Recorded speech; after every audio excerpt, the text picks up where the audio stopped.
Howdy everybody, this is Omar, your Audio Amigo, here today with another Audio Amigo review for you guys. Today we're going to kick off our Kiwi Ears doubleheader, looking at two of their latest releases, starting off with these understated little guys. These are the Kiwi Ears Septet, a new Quadbrid open-backed IEM from Kiwi Ears, priced at $270 US. Featuring that openish looking faceplate and 4 different types of drivers in an all-metal construction. Does adding more members to the orchestra make for an overall better sound? Let's find out. As usual, quick disclaimer before we get started. The Septet here were sent to me by Linsoul for review. I'm not being paid for this review, but because I could turn around and sell these if I wanted to, I have gone ahead and activated the paid promotion feature here on YouTube. I do these disclaimers because I believe in full transparency when there is potential bias besides my own personal taste at play. Thank you so much to Linsoul for sending me these for review, and thank you all watching for your continued support. The unboxing experience on the Septet is, I think, classic Kiwi ears, but it has a slightly more premium feel, at least from the ones that I've opened lately. There's a little ribbon to pull the IEM tray out from the box, and the case is sitting underneath in a plastic carrier. So I would say the overall unboxing experience is a little bit nicer than it has been in the past, so good work, Kiwi ears. In terms of accessories, they're decent. You get a new case. It's all right. The crush resistance is still a little bit weak, but the inside is soft as you would expect, and there's a nice little mesh pocket here for putting a dongle or some ear tips or something. As far as, IEM carry cases go, this isn't super nice, but it also isn't super terrible. It's a bit more pocketable. The width on it's not too bad. Pretty good, I would say. You also get 2 sets of ear tips with the Septet. You get a set of standard silicone tips here, which are these ones here, and then you get a set of shorter but wider bore tips, also in full silicone here. Wideboard tips are nice to see in case you want to boost the treble on this set even more than it already is. More on that later. The cable you also get is modular, which I really like to see. You get 3.5mm and 4.4mm balanced tips in the packaging, and that's it. I like the inclusion of wideboard tips to sort of get a slightly different sound. I love modular cables, as you know. And overall, I would say this is a better accessories package than you get on sort of the Ziigaat sets at this price range. While I personally would have liked to have seen a slightly nicer built case and maybe some more premium ear tips, I think this level of accessories at this price is honestly fine. Let's go ahead and take a closer look at that cable. The hardware on this cable reminds me basically identically of the hardware that was on the Lucid IEM from Tekusai, which I think is cool. I like that hardware quite a bit. This is a nice sort of 4-wire braid that breaks up into 2-wire twists at the Y-split. It's got this nice sort of brown copperish color. It's shinier than it shows up on the camera. It's got, it catches the light a little bit more. The modular connectors here are identical to the ones on the Lucid. They're a tiny bit hard to remove just because there's no grip on this side of the connector, but they do feature a contour on this side to make it easier to pull out of amps and other things. The connection is indexed with the Kiwi Ears logo, as you can see here, so line that up with the logo and it just goes right in.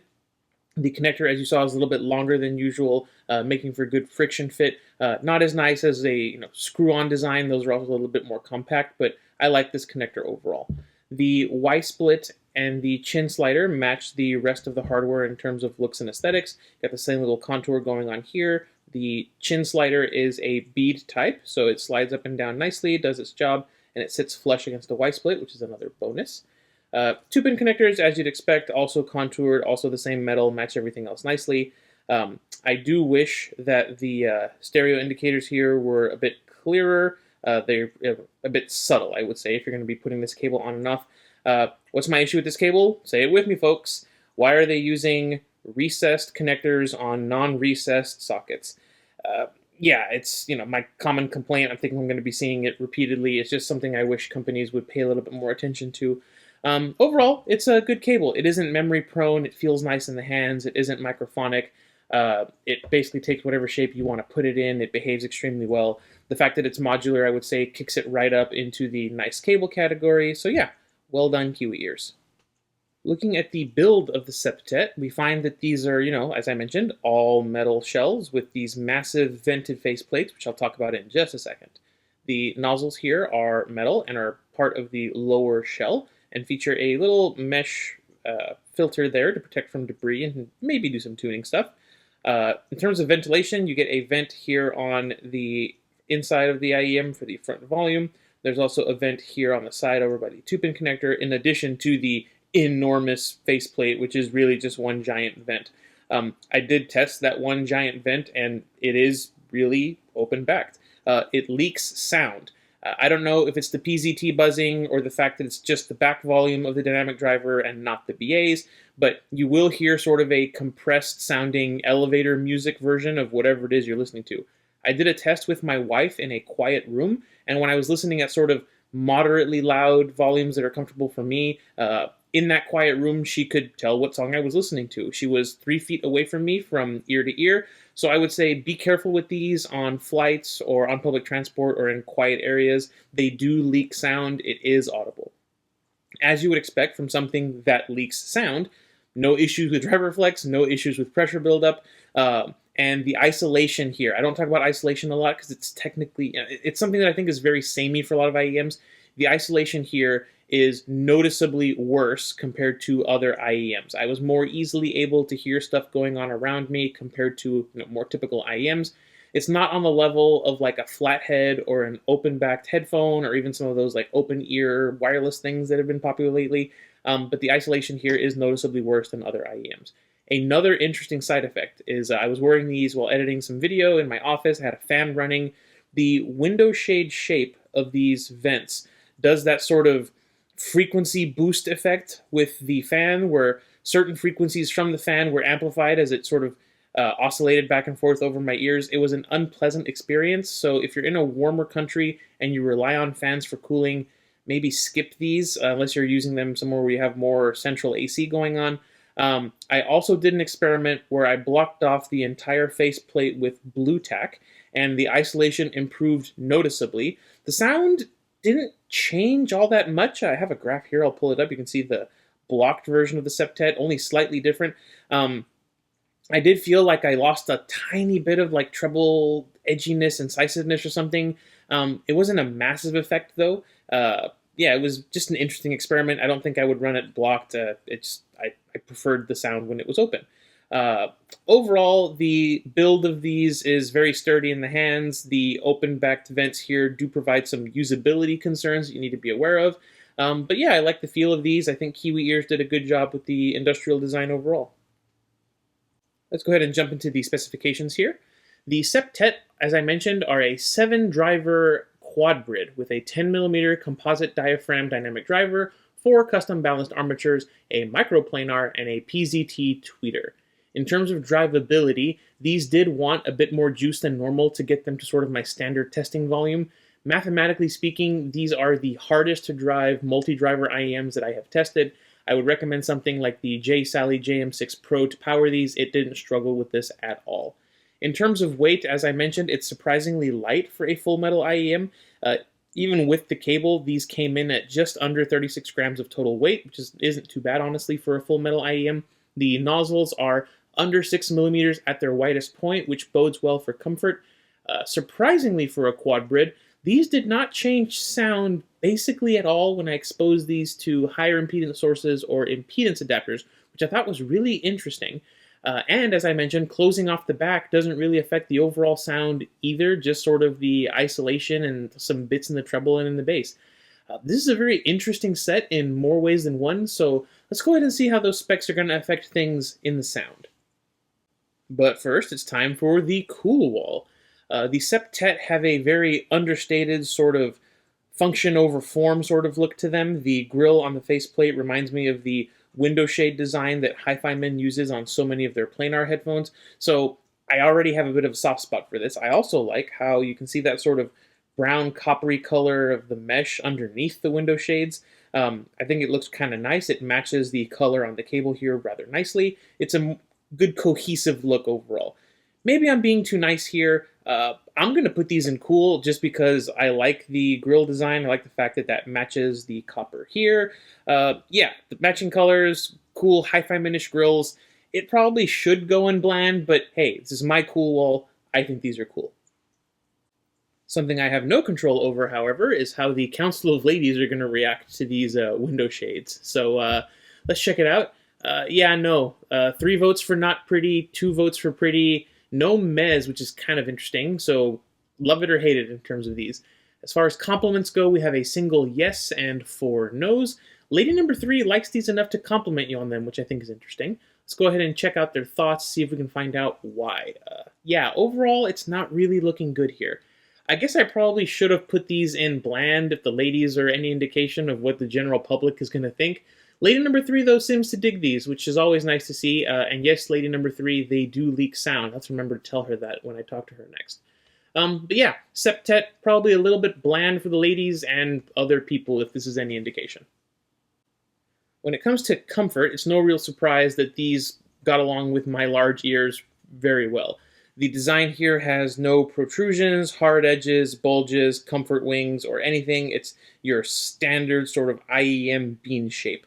That for me meant super easy fit, hours of comfort with my standard testing tips, which are Spinfit W1s. Zero problems at all. Only issue I sort of kind of had is on a warmer day, the rather small nozzle length here, the longer stems on the Spinfit W1, I did get them left behind in my ears once, but the tips needed washing and it wasn't really a huge deal. I'm not going to blame the IEMs for that. As far as my wife and her tiny ear test goes, these scored bad. My wife commented that the large shells made it so that they were constantly sliding out of her ears with any sort of mouth movement or jaw movement. The weight wasn't a problem for her. The cable worked out well, but just she couldn't form or maintain a seal with these with the current design. They were just a bit too large for her ears, so if you have smaller ears, I would maybe try these out before you fully commit to them. We'll go ahead and get into the sound, starting off with the bass. Despite the open back design, the sub bass and mid bass on the Septet is quite satisfying. It has a bit of a boost to it, and while these aren't the punchiest or thumpiest sounding IEMs, the rumble on the low end of the bass is, I think, quite nice. The Carnage remix of Hardwell's Spaceman, for example, sounds rumbly, it has good thump to it, and while it isn't the boomiest or most impactful bass presentation, I really don't feel like I'm missing anything, and it's still an overall fun replay. Bass guitars and kick drums sound nice and present in the mix. You've got Blue Oyster Cult's Burnin' For You, has that iconic bass line going on that sounds really great here. I don't think that it's pushed back or diminished at all here in the Septet, even when the rest of the instruments start to come in. Again, good replay. It gives the low end of this track some impact to balance out the rest of the signature. Bass on the Septet overall, I think, is very clean, very well executed. Not for bass heads, but still quite nice. The lack of a big bass boost means that the mid-range here is clean and unbothered from a tonal perspective. While the lower mids aren't what I would call warm, they aren't thin or lean sounding either. They have just enough energy to keep the sound profile from sounding too flat, in my opinion. AC/DC's Shoot to Thrill sounds engaging and fun, with Brian Johnson's vocals, the bass guitars, the drums, the regular guitars, the distortion, all sounding very energetic, very clear and clean, with, as I said, no negative tonal aberrations to the sound. There's no masking, the instruments are easily separable, and the overall replay is honestly quite nice. Female vocals are a little subdued here. The fundamentals sound fine, they just feel a little bit further back in the mix compared to the instrumentation or other parts of the track. Claris's Hitori Goto, for example. Both Clara and Karen sound just further back than I'm used to on this track. And while their vocals are mostly fine in terms of overall sound, they're still crisp and relatively clean. I just wish they were either a little bit more forward or had a bit more shine or sparkle, or they were on a pedestal or something. It's a very technically gifted pair of singers, and I feel like the replay here isn't doing them any favors. But then again, if you're the type of person that doesn't like the sort of slightly shouty tonality that some female vocals can have, then hey, this more subdued presentation might be for you. Upper mids and treble on the Septet are interesting. The upper mids match the female vocals in that they're rather subdued, but there is energy at the sort of top of the range leading into the lower treble. It's an interesting effect. Norah Jones in her classic Don't Know Why sounds really nice, but some of her notes can border on sibilant territory depending on what sort of note she's going for and how she's sort of singing it. The rest of the harmonics, I fear, are well represented, but the tonality can be a little bit off. The decay on some of the notes is a little bit quick. It's a bit blunt. And like I said, some of the notes can be borderline sibilant. It's a little bit wonky. While the upper mids are sort of a mixed bag, the treble presentation is where I feel the Septet is going to become polarizing. there is a good deal of energy across the lower and mid trebled regions, right in what is a trouble spot for many people. I personally could deal with it decently okay, but I had to limit my volume and my listening time on this set to avoid fatigue.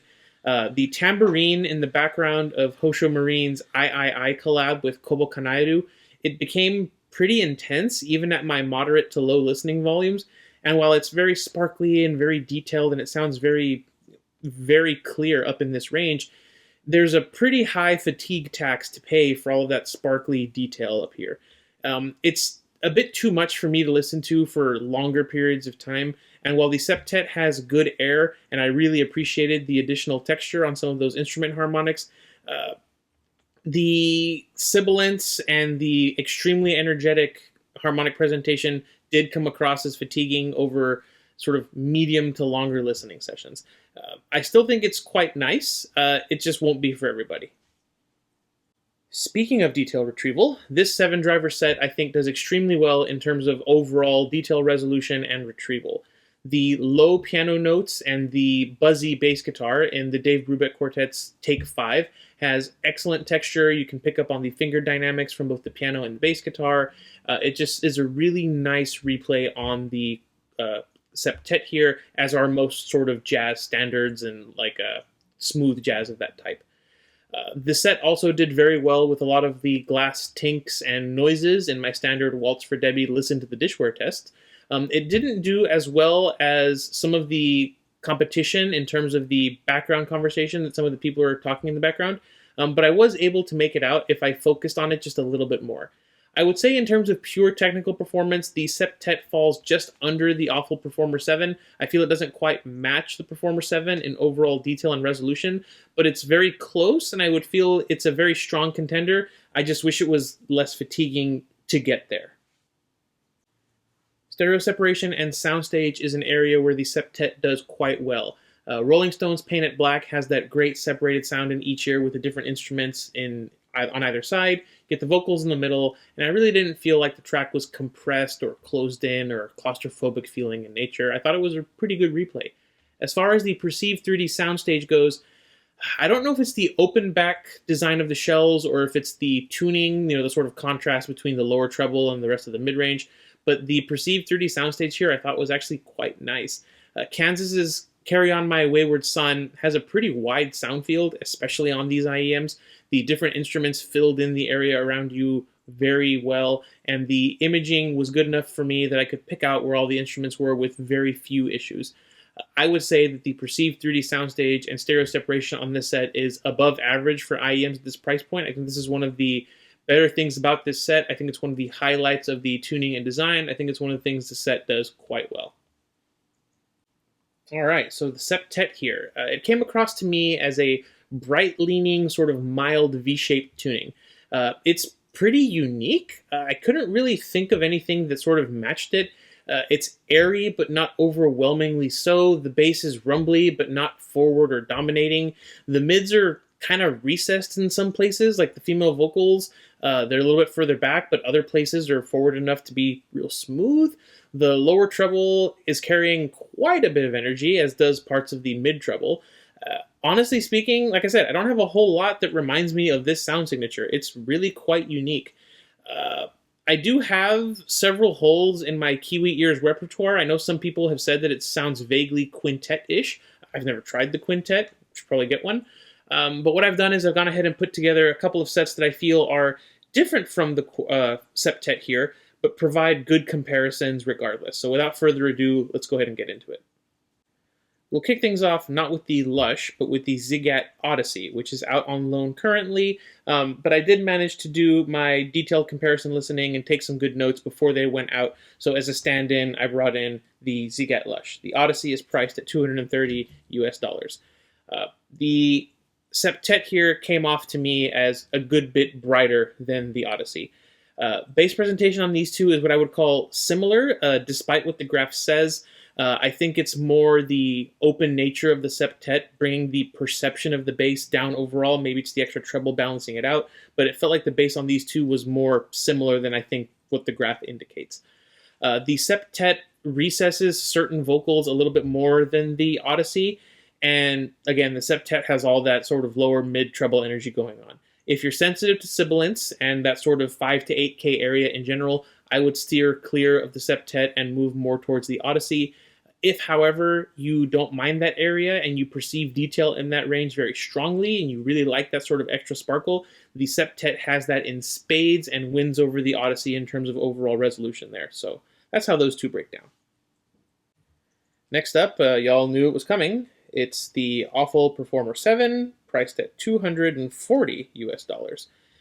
Compared to the Septet, again, the bass is overall similar to my ears, but I do prefer the texture, the decay, and the sort of speed on the bass on the Performer 7 compared to the Septet. The Performer 7 is also more vocal forward, has richer mids, is more controlled throughout the treble, and is, to my ears and the way I perceive detail, a sort of airier, more detailed, more resolving sounding set overall. The Septet, again, has more energy in the lower treble region, so if you perceive detail there, you might prefer the Septet's presentation compared to the Performer 7. In terms of treble sensitivity, I know that some people are bothered by the sort of sparkly airiness on the Performer 7, but I know even more people who will more likely be bothered by the lower treble brilliance here on the Septet. I would say if you're trying to decide between these two, go for the one with less energy where you're more sensitive. Personally, I would take the Performer 7 any day, but I can see certain people preferring the Septet over it here. Lastly, I have another very detailed but stealth-fatiguing IEM. It is the Ziigaat Estrella, priced at $300 US. The Estrella and the Septet carry their energy in different places, and while I consider both of these IEMs to be very resolving and quite detailed, I can listen to the Estrella for longer than I can listen to the Septet. The Estrella has a sort of better quality, slightly rumblier bass and a more forward female vocal presentation, which I really enjoy. The Septet, interestingly, has, I think, slightly richer mids, at least in the songs that I was testing, and the Septet, I think, also carries a little bit better overall resolution and detail retrieval when compared to the Estrella, at least in terms of the treble. Bass is more of an Estrella win there. The Estrella, like I said, is better at those low frequency events and more nuanced bass presentation. I think the double DDs sort of facing each other does that here. Like with the Performer 7, I think you should essentially pick the one that you think will be less fatiguing for you. If you're sensitive to shout and upper treble but can handle some sibilants, the Septet might be the one that you go for. If, however, you really dislike that sibilant, hissy sort of area of the frequency response, then I think the Estrella would be a safer bet for you. Unlike past wrap-ups, I think that this wrap-up is less crucial in terms of understanding these sets here. The fact of the matter is the Septet is a rather unique tuning, and even these three that I've brought here don't really compete with the Septet in terms of tuning or overall sound. The closest overall probably would be the Odyssey, but again, it's more relaxed and more neutral than the Septet, and is packing a bit less detail retrieval to me. It's the more relaxing, more chilled option. I like the Odyssey. The Performer 7 trades blows with the Septet in terms of overall detail retrieval and resolution. To my ears, it wins more often than not, but to others, I could see how the Septet might be more detailed to them, depending on how they would perceive detail. It's a similar story with the Estrella. I can listen to the Estrella for longer than I can listen to the Septet, but I can listen to these two basically all day. While I can appreciate what the Septet and its rather unique tuning are going for, personally speaking, I would take all three of these over the Septet if I was going to pick something to listen to all day. This clearly being my number one choice, followed by this, then the Estrella, and poor Septet down at the bottom. But I could appreciate it for sort of short bursts of certain music. I will say that that's not a very positive way, let's say, to segue into the Audio Amigo arbitrary rating scale, but here we are. We'll start with the good.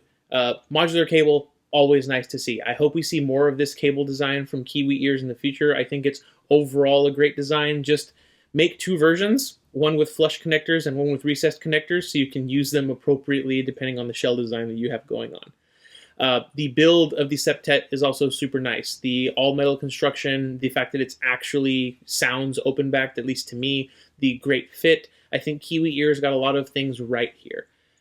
Let's go ahead and be nice and call the tuning, as I've been calling it, unique. I think Kiwi ears really wanted you to feel the microplanar, the balanced armatures, and the PZT in this set. And unfortunately for me, and probably some others, All of that energy sits right in the harmonic areas that are common trouble spots. Sibilants, sharp hisses, even on controlled mixes, I think you're going to get stealth fatigue. Really well mixed tracks. You can listen for like 45 minutes to an hour. You'll be fine. If you're going to listen to, let's say, more loosely mastered tracks, this thing can get quite spicy quite quickly. This is not a tuning that I'm going to be able to recommend to a lot of people, and it's a shame because the technical performance is there. The open back nature, I think, makes this a very interesting overall design. But yeah, the Septet is going to join the other sort of unique but flawed sets in the good tier, as I think it sums up how I feel about this set pretty well. I think it's good, but it's not for me. I can see who would really like it. I can recommend it to certain people, but unless their treble tolerance in that sort of lower mid area is quite high and they perceive detail in that range, it's hard for me to recommend to other people. Man, I really need to stop ruining my conclusions before I get to the next bit. Basically, the Septet isn't for you if you're treble sensitive. It's also not for you if you're looking for punchy, boomy bass, since it's a bit more subdued in that area. Also, since it is more open-backed sounding, don't choose this if you're the kind of person who relies on IEMs for sound isolation, since this has a good amount less isolation than other IEMs. If, however, you're not sensitive to the lower/mid treble area, and that's an area where you personally perceive detail, then this set is sort of tailor-made for you and your ears, and this will sound pretty amazing to you. This is also worth looking into if you want that more open-backed IEM that provides less isolation than normal while still having pretty good sound quality. You might want to EQ that treble, though, to have it be more of a longer listen set. Speaking of EQ, if you're looking for a good selection of drivers to mold to your tastes using EQ, I think this is a pretty good candidate. You've got 7 drivers. They're all very technical, very good performing drivers. It's not a bad IEM at all. I just think that the tuning is going to be a bit much for most listeners. But that's going to do it for my review of the Kiwi Ears Septet, a very well built, very interesting IEM with a unique tuning. I just don't vibe with it.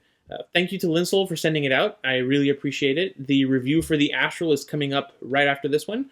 Spoiler alert, that's a set that I do vibe with, so look forward to that. But for now, I'm going to go ahead and say thank you all very, very much for watching, and thank you for your continued support. I hope you enjoyed this video. This has been Omar with Audio Amigo Reviews, and I'll catch y'all next time.